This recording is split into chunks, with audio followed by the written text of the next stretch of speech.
આજે લોકસભામાં ચૂંટણીમાં મતદાનના દિવસે જૂનાગઢ જિલ્લામાં શાંતિપૂર્ણ મતદાનનો પ્રારંભ થયો. મોટી સંખ્યામાં મતદારોમાં ઉત્સાહ પણ જોવા મળ્યો.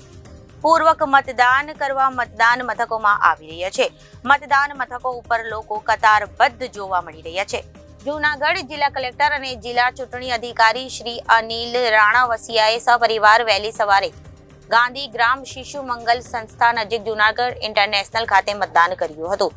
આ તકે કલેક્ટર શ્રી અનિલ રાણાવસિયાએ જૂનાગઢ જિલ્લાના તમામ લોકોને મતદાન કરવા અપીલ કરતા કહ્યું હતું કે લોકશાહીને મજબૂત બનાવવા તથા પ્રજાના યોગ્ય પ્રતિનિધિને ચૂંટવા માટે તમામ લોકો પરિવારની સાથે ઘરની બહાર નીકળી મતદાન મથકોમાં મતદાન કરીને દેશના આ મહાપર્વમાં પોતાની સહયોગ આપીને વધારેમાં વધારે મતદાન કરે.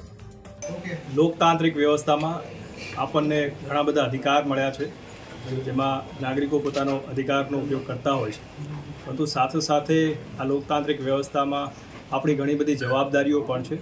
અને એ જવાબદારીઓ પૈકીની ખૂબ અગત્યની જવાબદારી એટલે મતદાનના દિવસે પોતાના મતાધિકારનો ઉપયોગ કરીને મતદાન કરવું. આજે મેં સપરિવાર અમારા મતાધિકારનો ઉપયોગ કર્યો છે અને મતદાન કર્યું છે.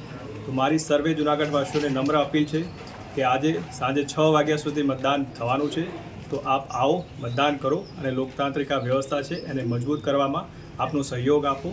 ધન્યવાદ. બ્યુરો ચીફ મિલન જોશી સાથે જનાદેશ ન્યૂઝ, રાજકોટ.